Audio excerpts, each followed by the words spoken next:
People like you don't belong here with your fake fucking checks." The words, sharp and ugly, sliced through the quiet hum of the bank lobby. Tiffany's perfectly lacquered, blood-red nails dug into the $75,000 check, a predatory grip on a piece of paper that represented more money than she saw in a year.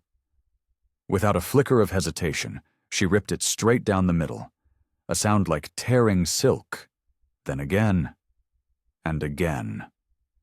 The shredded pieces of her consultation fee from the Emory Pediatric Institute rained down onto the polished marble counter. Dr. Althea Washington watched the confetti of her hard-earned money flutter to the floor. She sat perfectly still, a statue of calm in her simple, elegant cashmere coat. Her posture was a testament to decades spent in high-stakes operating rooms where a single unsteady breath could mean the difference between life and death. "Security!" Tiffany's voice, amplified by the lobby's cavernous acoustics, was a shriek of self-importance. "We have a fraud situation at Teller 4. Before we dive into the absolute train wreck that's about to unfold, let me ask you something. Have you ever been judged the second you walked into a room? Judged by people who couldn't carry your briefcase, let alone walk a mile in your shoes? If you know that feeling, smash that subscribe button for Blacktail Stories, because you are in the right place. Let's get into it." Every head in the Pinnacle Trust Bank snapped in their direction. Phones, like modern-day pistols at a duel, were raised. A college student named Brianna, bored just moments before, fumbled with her phone and hit Go Live on TikTok. The little red icon pulsed, and the viewer count began to spin like a slot machine. Althea's wallet lay open on the counter, the subtle gleam of a Centurion Black card, the almost mythical Amex card reserved for the world's elite, peeked out from its leather slot. But Tiffany's eyes, clouded by a storm of prejudice and assumption, were fixed on the color of Althea's skin, not the contents of her wallet. "May I speak to your manager?" Althea's voice was low, steady, and dangerously calm. It was the voice she used to inform a family that their child had survived a 14-hour surgery. Tiffany let out a short, barking laugh. "Honey, I am the management here." She puffed out her chest, a ridiculous display of unearned authority. "Have you ever been in a place where you so obviously didn't belong?" 2:47 p.m. 13 minutes. 13 minutes until the quarterly board meeting on the 50th floor. A meeting where her attendance wasn't just expected, it was required. "Security to the main floor. Possible felony fraud in progress." Tiffany stabbed the intercom button with a vicious jab of her red nail, as if squashing a bug. Her meticulously shaped eyebrows arched with a theatrical flourish as she turned back to Althea, a smug smirk playing on her lips. On Brianna's phone, the TikTok live stream was exploding. Comments flooded the screen in a dizzying, unreadable cascade. "OMG, call the cops! This is 2025. Karen strikes again. That lady is way too calm, though. Something's up. Record everything." Brianna, a 19-year-old journalism major who had only come in to deposit her work-study check, watched her viewer count surge past 3,000. Her hands trembled, but she held the phone steady, zooming in, capturing every nuance of the unfolding car crash. "Y'all, you are not going to believe the blatant profiling happening right now," she whispered into her phone's microphone. The chat erupted in a fury of fire emojis and angry face reactions. Rick Snyder, the branch manager, emerged from his glass-walled office like a rhino charging into a clearing, all 5'9" of him, encased in a polyester suit that was trying desperately to look expensive, radiated an aura of middle management aggression. He surveyed the scene, the shredded check on the floor, the silent black woman at the counter, the smirking teller, and the audience of phone-wielding customers. He didn't need facts. He had assumptions, and that was enough. "Ma'am." His tone was a weapon, dripping with a condescending sweetness that made the hairs on your arms stand up. "This establishment is for legitimate customers only. I'm going to need you to leave before we involve law enforcement." Althea remained seated, her spine straight, her hands resting calmly in her lap. Her Emory University Hospital ID badge was clipped to the inside of her coat, invisible but present. The edge of the black card was still visible. Her phone buzzed against the marble, a discreet, insistent vibration. A notification lit up the screen. Board meeting reminder, 13 minutes. 13. She glanced at the notification, then back at Rick, her eyes holding the kind of profound stillness that comes from staring into the open chest cavity of a child, knowing that 100 complex decisions must be made in the next 10 seconds. "I understand your concern," she said, her voice measured, each word chosen with surgical precision. "The check is from the Emory Pediatric Institute for services related to cardiothoracic surgical consultation. Perhaps if you call their finance department, we can clear this up." "Oh, they always have a story," Tiffany interrupted, pitching her voice to play to the crowd. Her confidence was the brittle, hollow kind that comes from a life devoid of challenge, a life where her biases had never been questioned. She rolled her eyes for the benefit of the phones. Elaborate explanations, fake documents, it's a whole performance. Rick moved to strategically position himself between Althea and the main entrance. It wasn't an overt threat, but the message was as clear as the plate glass windows. His arms crossed over his chest, a parody of authority, as he nodded in agreement with Tiffany. "Ma'am, a check of this amount triggers certain protocols. It's standard procedure in these situations." The way he paused, the way he loaded the word situations with unspoken meaning, made the air thick with poison. 2:48 p.m., 12 minutes remaining. The live stream chat was a war zone of opinions. $75K check is kinda sus though, that teller is on a power trip. Why is the customer so calm? She knows something we don't. This is textbook racial profiling. Sue them. The customers in the lobby began to choose sides. An elderly woman draped in pearls and smelling of expensive perfume shook her head with theatrical disapproval. "Just call the authorities and be done with it," she sighed loudly. "Some of us have actual business to conduct." But a young father, holding his daughter's hand, pulled her closer and whispered, "This isn't right, Mija. You watch this. This is why we have to be strong." Near the ATMs, a well-dressed black man didn't pull out his phone to post on social media. He began recording, his face a grim mask of recognition. He was gathering evidence. 2:49 p.m. 11 minutes until the meeting. Tiffany's performance escalated. "Should I call the FBI? The Secret Service handles counterfeit checks, right?" she mused aloud, examining her manicure as if discussing brunch plans. "Look at how calm she is. That's not normal. People accused of a felony are supposed to act upset.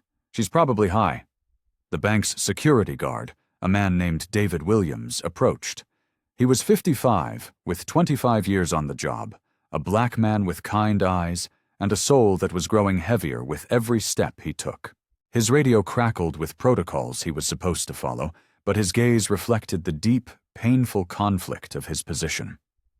He'd seen this movie before, in this very lobby, and he knew the ending was never a happy one. Althea's phone buzzed again, more insistently this time. The caller ID was Stark.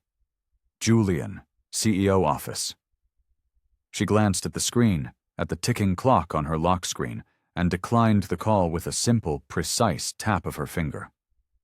The small act of defiance did not go unnoticed by the crowd. "I would like to speak to your regional branch manager, please," she repeated, her voice retaining that unshakable calm. The same calm neurosurgeon's project when an artery blows and panic would kill the patient on the table. Rick's chest puffed out, wounded and indignant. "I am the branch manager, lady. I've been running this branch for 10 years. There is no one higher than me on this floor." The word lady was an insult, a verbal shove designed to put her in her place. But Althea Washington didn't have a place. She had an operating room, a laboratory, and a boardroom. And in 10 minutes, she was supposed to be in one of them. 2:50 p.m. 10 minutes until her son, the CEO of this entire banking corporation, expected her upstairs. Just then, Karen Price, the assistant manager, scurried out from the back office, clutching a clipboard to her chest like a shield. Her face was pinched with the self-righteous certainty of someone who lives by the policy manual. "What's the situation here?" she demanded, though her tone made it clear she had already decided. "Attempted felony fraud," Tiffany announced, her voice ringing with the authority of a prosecutor. "Fake check, probably a stolen identity, and look at her, she's acting suspiciously calm. Guilty people always try to act calm." In Althea's open wallet, a first-class boarding pass from a recent trip to a medical symposium at Johns Hopkins was clearly visible. Her leather-bound planner was open on the counter, a gold-leafed pen marking today's entry. Board of Directors, McHunter 3 p.m., 50th floor, exec suite. But no one was looking at the details. They were looking at her skin, her gender, her age, and writing a story of their own. 2:53 p.m., 7 minutes remaining. The lobby had become a digital arena. The circle of customers had tightened, a gallery of judgment with their phones held high. Brianna's live stream had rocketed past 10,000 viewers. The comments were a blur. "This lady is a boss. She knows something." Banking. "While Black is going viral again. Plot twist is coming." "I can feel it. That Karen with the clipboard needs to be fired. Someone call Channel 2 News. Now!" Screenshots were already lighting up Twitter. A local news blogger, smelling blood in the water, pushed through the revolving doors, his camera bag jangling. The story was no longer contained within the marble walls of the bank. It was metastasizing across the city. Karen Price, emboldened by the arrival of the news blogger, clutched her clipboard and raised her voice. "Ma'am, we are prepared to ban you from all 1,200 Pinnacle Trust branches in the state of Georgia. This behavior is simply unacceptable." Tiffany's confidence swelled. "I've handled her type before," she announced to the room. "Welfare fraud, food stamp scams. They have the same look in their eyes when they're caught." Her hands gestured wildly, conducting an orchestra of her own prejudice. 2:55 p.m., 5 minutes. Rick Snyder puffed up his chest, feeding on the negative energy of the room. "Pattern recognition is a key part of our anti-fraud training," he declared, trying to sound intelligent. "Certain demographics frequently attempt these kinds of schemes. We are here to protect our legitimate customers from financial predators." The word predators hung in the air, a vile and deliberate poison. Karen Price nodded sagely. "I'm calling corporate security. This has escalated beyond branch-level protocol." She reached for the red phone behind the counter, the one reserved for robberies and bomb threats. Althea's iPhone buzzed, a long, insistent vibration. The screen lit up. "Julian, CEO office? Urgent." She looked at it, her face unreadable, and declined the call again. A ripple of confusion and anticipation went through the crowd. Who declines an urgent call in a situation like this? 2:56 p.m., 4 minutes remaining. David Williams, the security guard, took a deep, reluctant breath and stepped forward. 25 years of service, and the moral weight of this moment was threatening to crush him. "Ma'am," he said, his voice quiet, almost an apology. "I'm going to have to ask you to come with me to the security office." It wasn't a request. Althea looked up at him, and for a fleeting second their eyes met. A silent, profound understanding passed between them. The shared, complex burden of being black in America, standing on opposite sides of a line drawn by others. "I understand your position," she said, so softly only he could hear. "You're just doing your job." David's jaw tightened, a barely perceptible muscle twitch. 2:57 p.m., 3 minutes. Her son was waiting. Tiffany, sensing the finale, went for the kill. "Should we call Atlanta PD? I have a cousin in the fraud division," she announced to the lobby. "Fake checks over $10,000 are a federal crime. That's FBI territory." Brianna's live stream hit 15,000 viewers. Her hands were shaking so hard the image was starting to blur. This was the biggest story of her young life, and she knew it. Outside, news vans from 3 different local stations were pulling up to the curb, their satellite dishes rising like metallic flowers. Rick gestured expansively to his audience, both in the room and online. "This is why we have these protocols. This is why we verify. This is how we protect the community from—" He stopped, catching himself just before he could say the word that would have ended his career on the spot. But he didn't need to. Everyone in that room, everyone watching online, knew the word that hung there, unspoken and ugly. This is the part of the story that makes my stomach turn. Have you ever been pushed to your absolute limit, where your reputation, your career, your very dignity is on the line, and you have to make a choice between grace and fury? Drop a comment below and tell me what you would have done. And if you haven't yet, hit that subscribe button, because the moment of reckoning is here. 2:58 p.m., 2 minutes. "Ma'am, you need to understand your place in this situation," Tiffany declared, her voice ringing with the finality of a gavel strike. Then she made the single greatest mistake of her life. She reached across the counter, snatched Althea's designer handbag, and with a dramatic flourish, dumped its entire contents across the cold marble surface. "Let's see what else you faked." A tube of lipstick, car keys, a tin of mints, reading glasses, they scattered like debris from a wreck. But among them were other things Tiffany hadn't expected. A medical journal fell open to an article titled "Innovations in Pediatric Cardiac Surgery," with Dr. A. Washington listed as the lead author. Hospital ID badges from Emory, Grady Memorial, and Children's Healthcare of Atlanta. A stack of business cards that read, "Dr. Althea M. Washington, Chief of Pediatric Surgery," and the leather planner, which had fallen open to today's page. In elegant, precise script, it read, 3 p.m., Pinnacle Trust Board of Directors meeting, 50th floor, conference room. Tiffany's hands froze in mid-air. The crowd surged forward, a wave of bodies craning their necks to read the scattered evidence. Brianna zoomed her camera in, her live stream audience absolutely losing their minds. "Doctor? She's a doctor? Board meeting? Upstairs? Oh, Tiffany is so fired, Elmau plot twist of the century in 3, 2, 1, 2:59 p.m., 1 minute to the meeting. A deep, unnatural quiet fell over the lobby. The only sound was the faint hum of the air conditioning. Althea looked at her life, scattered across the marble. She looked at the stunned faces of the crowd. She looked at the blinking red eyes of the security cameras. Then, with the slow, deliberate movements of a surgeon preparing for a delicate procedure, she reached for her phone. Her finger hovered over a contact labeled simply, Julian, CEO office.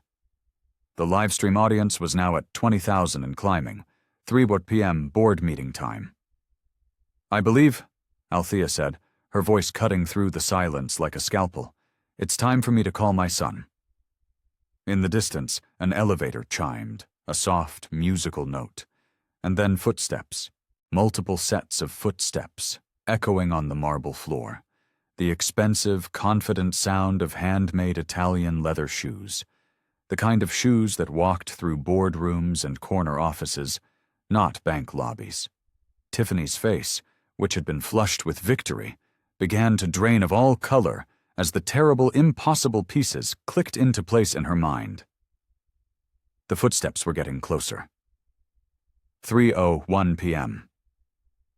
Althea pressed the speed dial. The phone barely rang once. "Julian," she said, her voice carrying the calm, absolute authority of a woman who had spent 30 years making life-or-death decisions. "I'm downstairs in the main lobby." 30 pairs of eyes were locked on her face.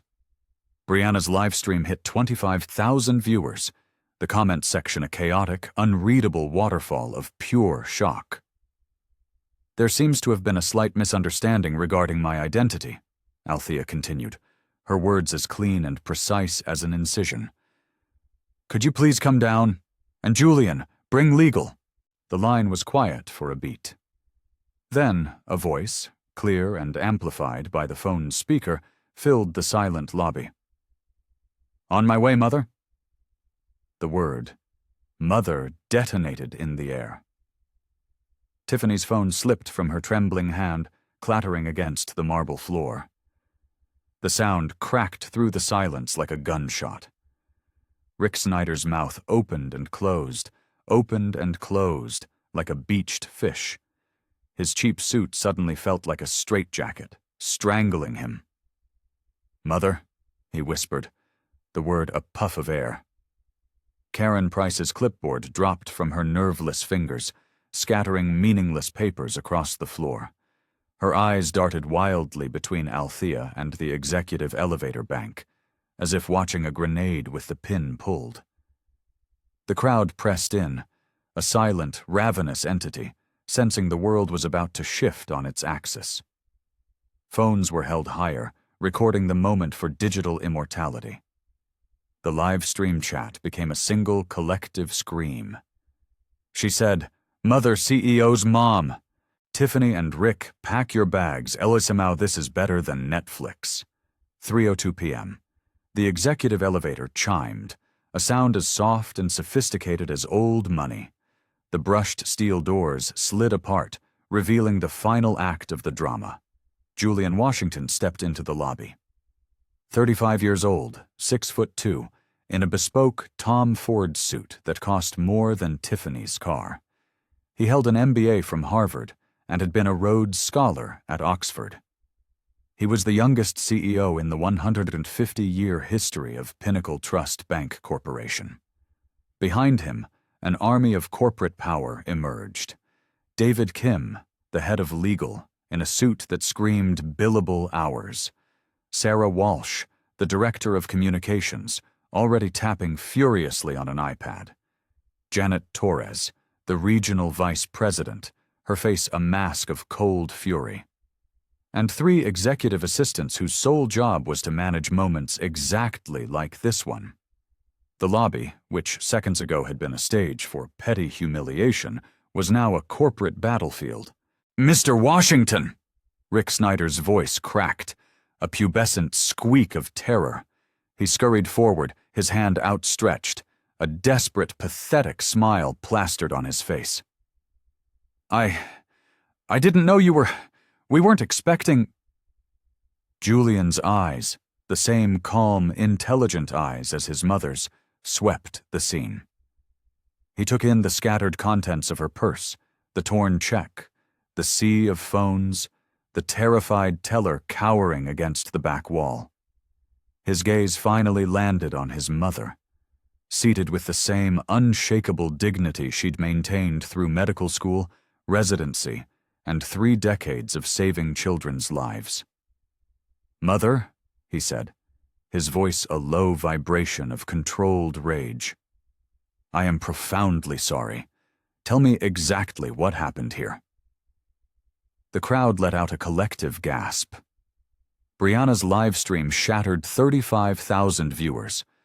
On Twitter, the hashtag #Schonspast Pinnacle Trust CEO's mom was the #1 trend in the United States. Local news blogger Marcus Brooks was typing so fast his laptop was shaking. Breaking. CEO's mother, a prominent surgeon, racially profiled at his own bank. Tiffany Morgan stood frozen, plastered against the back wall. The theatrical confidence had evaporated, leaving behind a terrified 26-year-old who understood, with sickening clarity, that her life had just been irrevocably ruined. She never said who she was, she stammered, the words barely a whisper. She shouldn't have to, Julian replied, his voice dangerously quiet. He turned to address the room, his voice now carrying the weight of his office. This is Dr. Althea Washington. She is the chief of pediatric surgery at the Emory Pediatric Institute. She has been a member of the board of directors of this institution since 2018. He paused, letting the words sink in, letting the full weight of their mistake crush them. And she is the largest single individual shareholder of Pinnacle Trust Bank Corporation. The power reveal landed like a physical blow. David Kim, the head of legal, stepped forward, tablet in hand. For the record, he said, his voice cold and clinical, Dr. Washington currently owns 1.2 million shares of company stock, valued at approximately $41.6 million as of market close yesterday. The numbers were staggering, obscene. Her annual income from medical consultations and investments exceeds $850,000. She serves on the boards of 3 major Atlanta medical centers. Her personal real estate holdings are valued in excess of $18 million. Each fact was another nail in Tiffany's and Rick's professional coffins. Sarah Walsh, the communications director, was already in damage control mode, her fingers a blur on her iPad. Channel 2 is requesting an immediate comment, she whispered to Julian. The Atlanta Journal-Constitution has a reporter on the way. The story is breaking nationally on the Associated Press wire. The elderly woman in pearls suddenly found the pattern on her expensive shoes to be the most fascinating thing she had ever seen. The man who had been recording on his phone now held it up, making sure to get a clear shot of the manager's face. But the young father stepped forward, holding his daughter's hand. Dr. Washington, he said, his voice clear and strong, I am so sorry this happened to you. My daughter Sophia and we saw everything. His little girl looked up at Althea with wide, innocent eyes. My mommy says you're the doctor who fixes broken hearts. For the first time all afternoon, a flicker of emotion crossed Althea's face. A genuine, warm smile. She knelt down to the little girl's level. I do, sweetheart. It's the best job in the world. That single moment of human connection cut through the corporate crisis like a ray of sunlight. David Williams, the security guard, stepped forward and did something he had never done in 25 years. He removed his uniform cap and spoke directly to the CEO. Sir, for the record, Dr. Washington conducted herself with complete and total dignity through this entire ordeal. She never raised her voice. She never became confrontational. She never made my job difficult. His eyes met Althea's, a look of profound respect passing between them. Julian nodded, a silent acknowledgement of the guard's integrity. Thank you, David. Your conduct has been noted. Then, as the corporate team began to document the scene, Julian placed a protective hand on his mother's shoulder. He turned to address the entire lobby, and by extension the tens of thousands watching online. There's one more thing you should all know, he said. The acquisition we announced last month, the Carter Medical Group purchasing our healthcare lending division for $450 million. He looked at his mother, his face filled with a son's pride. Dr. Washington isn't just our largest shareholder. As of next week, when the deal closes, she will become our single largest business partner. The silence was absolute. Her medical group will bring over 1,000 high-paying jobs to this city. It represents an annual payroll of over $120 million and a planned community investment of $60 million over the next 5 years. Tiffany Morgan finally slid down the wall, her legs giving out, until she was sitting on the cold marble floor, her career, her assumptions, and her entire worldview in ruins. Brianna's livestream counter hit 50,000 viewers and was still climbing. 3:15 p.m., the executive conference room, 50th floor. The boardroom was a sanctuary of power, paneled in dark mahogany, overlooking the Atlanta skyline like the throne room of a king. Dr. Althea Washington sat at the head of the massive, polished table. She was no longer the woman who had been humiliated in the lobby. Here, she was Board Member Washington, a titan of medicine and finance. Julian took his place at the opposite end, flanked by a phalanx of lawyers whose combined billable hours could fund a small nation. "The evidence is irrefutable and overwhelming," David Kim began, his voice devoid of emotion. "We have security footage from 6 different angles. We have the live stream video, which has, as of 3 minutes ago, surpassed 75,000 concurrent viewers and is being replayed on national news. We have preliminary statements from 31 witnesses." He slid tablets across the table to each board member. "The audio is damning.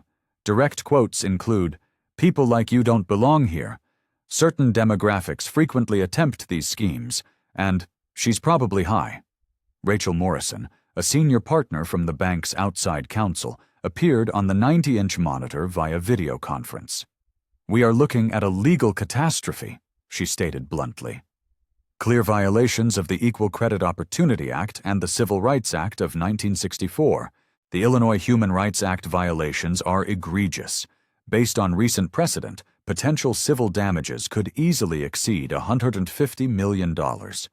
Wells Fargo paid $175 million for similar, though less public, offenses.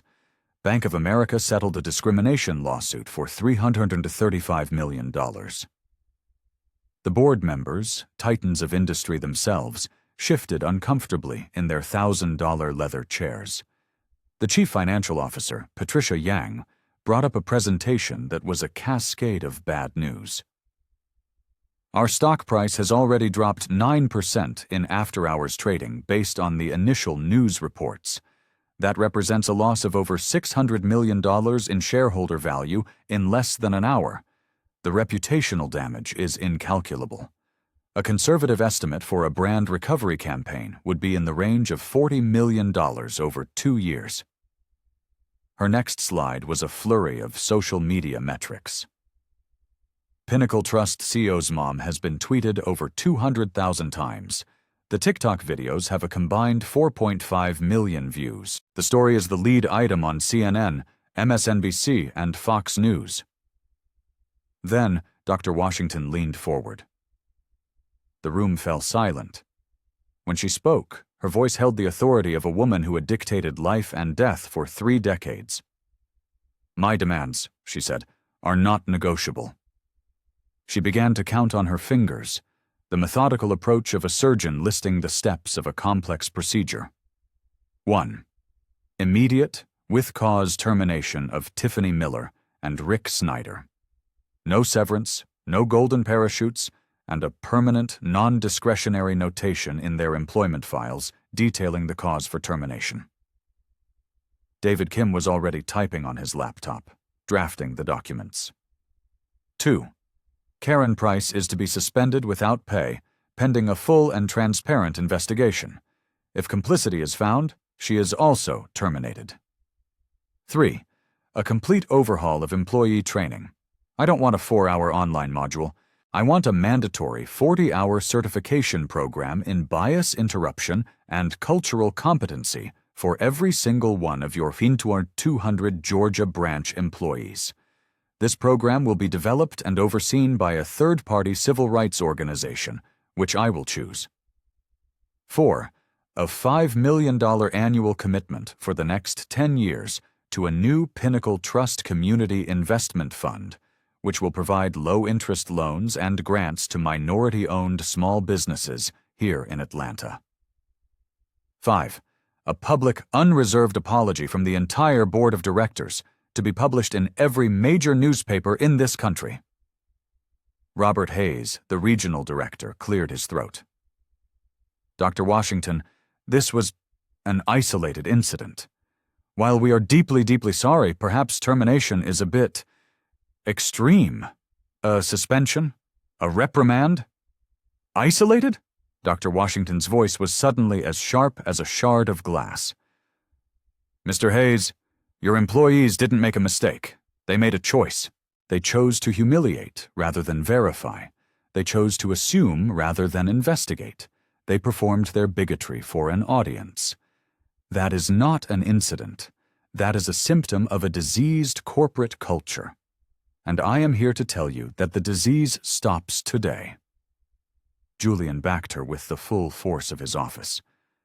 Robert, their choices have consequences. This board will now decide what those consequences are. Dr. Washington saved her final, most powerful card for last. And then there is the matter of the acquisition. She opened her own tablet, displaying the complex contracts that had taken months to negotiate. The $450 million purchase of your healthcare lending division by my medical group, a deal which represents, if I recall the CFO's report correctly, nearly 30% of your projected growth for the next fiscal year. The air in the room became very, very thin. This incident places that acquisition in serious jeopardy. My board is concerned about partnering with an institution that harbors such liabilities. Chase, Bank of America, and Goldman Sachs have all expressed keen interest in a similar partnership. Their community investment records, I might add, are substantially better than yours. It was a corporate nuclear bomb. Patricia Yang, the CFO, looked as though she might be sick. Dr. Washington, a cancellation of that deal would trigger an immediate downgrade from Moody's. Our stock would plummet. It would be catastrophic.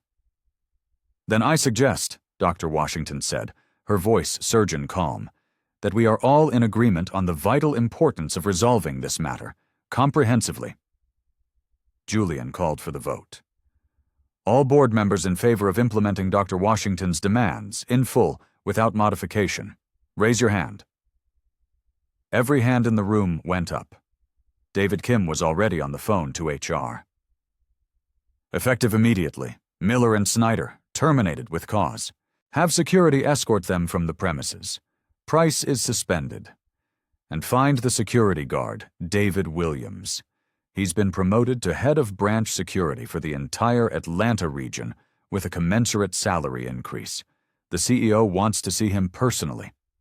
The corporate machine, now pointed in the right direction, moved with terrifying speed and precision. The disease was being excised. Recovery could now begin. 6 months later, the Pinnacle Trust Bank lobby on Peachtree Street was unrecognizable. Where there had once been cold marble and colder service, there was now a vibrant community hub. A large framed customer bill of rights was posted by the entrance in English, Spanish, and Korean. The new branch manager, a sharp young woman named Maria Flores, was personally walking a young black entrepreneur through his first small business loan application, funded by the Pinnacle Trust Community Investment Fund. Tiffany Miller and Rick Snyder had discovered the brutal reality of their actions. Blacklisted from the mainstream banking industry, they had become pariahs. Rick was now selling used cars at a suburban dealership. Tiffany was working the night shift at a 24-hour diner. Their viral fame had made them unemployable in any position of public trust. David Williams, the former security guard, was now the director of de-escalation and bias prevention training for the entire southeastern region. His training program, developed in partnership with the NLACCP, had become the new gold standard for the financial services industry. Brianna, the journalism student, had received a full scholarship to Northwestern's prestigious Medill School of Journalism, endowed by an anonymous donation from the Carter Family Foundation, an organization Althea had launched with a $50 million endowment to focus on healthcare access and economic justice. Brianna's short documentary, The Day in the Lobby, had won a Student Emmy and had been screened at film festivals around the country. The changes at Pinnacle Trust were not cosmetic, they were cellular. Bias detection AI now monitored customer interactions in real time, flagging discriminatory language or behavior for immediate review. Manager bonuses were tied directly to diversity metrics and customer satisfaction scores in underserved communities. The bank's stock, after the initial calamitous drop, had rebounded and soared 42% as socially conscious investors and a new, diverse customer base flocked to the reformed institution. Dr. Althea Washington stood in Operating Room 3 at the Emory Pediatric Institute.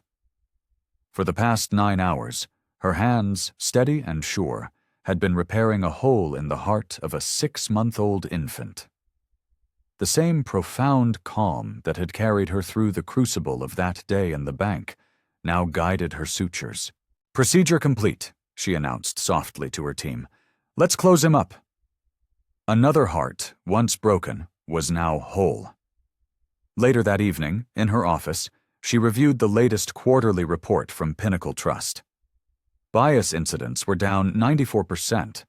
New account openings by minority customers were up 300%. The Community Investment Fund had already helped launch 47 new minority-owned businesses. Her work that day hadn't just saved a bank from itself. It had created a ripple of change that was lifting an entire community. It proved that one person's refusal to be diminished could recalibrate the scales of justice for thousands. But her story is not just her story. It's a question for all of us. What do you do when you witness injustice, big or small? Do you look away, or do you hit "Go live"? Do you stay silent, or do you find your voice? Share your story in the comments below, because every voice matters, and every act of courage creates a ripple. Subscribe to Blacktail Stories for more true stories of incredible transformation. Hit that share button and send this to anyone who needs a reminder of their own power. Because together, we don't just tell stories about change, we become the change agents. Remember, your worth is never up for debate, and your dignity is non-negotiable. Stay calm, stay strong, and let your integrity be the weapon that silences their ignorance.